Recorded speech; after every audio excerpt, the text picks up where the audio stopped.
So welcome friends. Today we are going to study about Rixia. I, Dr. Sachin Chaudhary, Assistant Professor, Department of Botany, Rashtrapita Mahatma Gandhi College, Savli, is going to deliver my lecture on Rixia. When we study Rixia, next.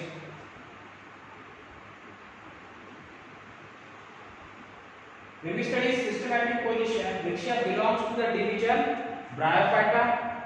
It belongs to the class Hepaticopsida. It belongs to the order Marchantius. It belongs to family Rixiaceae, and the genus it is Rixia.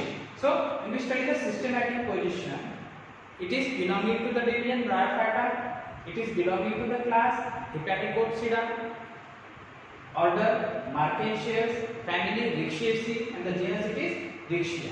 The common Indian species are Rixia ciliata, Rixia hirta, Rixia discolor, Rixia glauca, Rixia gigantica, Rixia melanospora, and Rixia hirta and crystalline. These are the species found in India.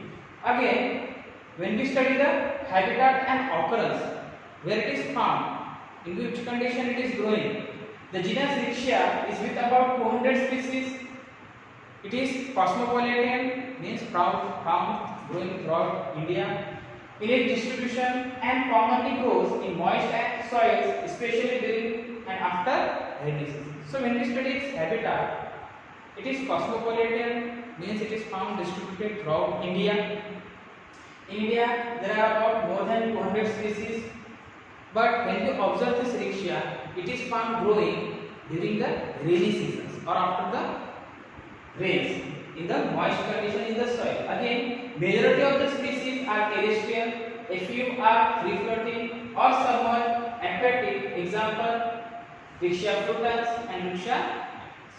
Generally, it is found growing on the land, terrestrial habit. But some species like Rixia frutans and nactans, they are found in the water, growing in the water, or they are aquatic. Similarly, the plant Rixia crystallina occurs at an altitude of about 14,000 feet in western Himalayas. So they are found in high altitudes of Himalayas. For example, Rixia crystallina. Again, when we study the morphology, it is dorsiventrally flattened, having the ventral thallus, dorsal thallus, and on the lower side it shows the presence of rhizoids, which are the root-like structures. Next, when we study the external morphology of Rixia, the Rixia gametophyte plant body, it is the dominant phase in its life cycle. Means when we observe the Rixia, the dominant plant body in Rixia, it is gametophytic plant body. The gametophyte of Rixia, it is prostate, dorsiventrally flat, dichotomously branched, it is green, fleshy and thallus. So when we observe the dominant plant body of Rixia plant, it is dorsiventrally flat, means it is having dorsal and ventral side, and it is flat structure. Again, it is dichotomously branched, having the branching. Again, it is green, fleshy,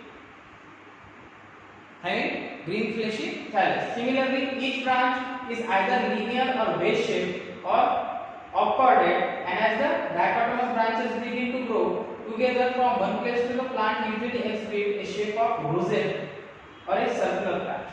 So on the cover slide we have observed the rosette arrangement of the Rixia. Means it is showing a rosette arrangement, thallus. Each branch it is thick in the medial region and thin towards the margin. So towards the middle part it is thick, towards the margin it is thin. Each branch shows a conspicuous longitudinal furrow along the mid-dorsal line, ending in a notch at the tip where the growing point it is located. Again, on the ventral surface are present two types of outgrowths, that is multicellular scales and the unicellular rhizome. Means on the ventral side or on the lower side there is presence of two types of structure. One is the scale on the marginal side and another are the rhizoids, which are present on the lower or on the ventral surface of the thallus. The scales are multicellular, pink, red, violet or black and one cell thick structure arranged in a transverse row. So when you observe this scale, they are present on the marginal side. They are pink, red or violet or blackish in coloration. They are one cell thickness and they are arranged in a transverse rows. Again, the scales are more crowded near the apex and overlap the growing point. Means they are overlapping the point of the growing point. In the mature portion, each scale splits up into two. So there is seems to be two rows of scales along the two margins of the thallus. Scales mainly protect the growing point and increase the absorptive surface. So what is the function of scales there? It helps in the protection of the reproductive or growing structure. The rhizoids are unicellular elongated tubular hair-like structure which attach thallus to the substrata and absorb water and nutrients from the soil. So when we observe the rhizoids are on the ventral side. They help for the absorption of water and nutrition from the soil, functioning just similar like the roots, but they are not the true roots.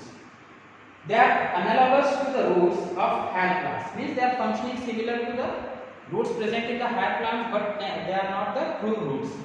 The rhizoids are of two types: the smooth wall rhizoids having smooth inner wall with colorless content, the tuberculate or pegged rhizoids having peg-like process in the inner layer of the wall which projects inward into the lumen. So when you observe the rhizoids are basically two types, that is smooth wall and tuberculated rhizoid. So when you observe the inner lining, the smooth walls, they are having smooth lining, whereas in the tuberculated rhizoid there is presence of the peg-like structures in the internal lumen. Mature rhizoids lack protoplasts. In aquatic free-floating species like Riccia, Frucans and Nertens, both scales and rhizoids are absent. So in aquatic species, there is absence of the rhizoids.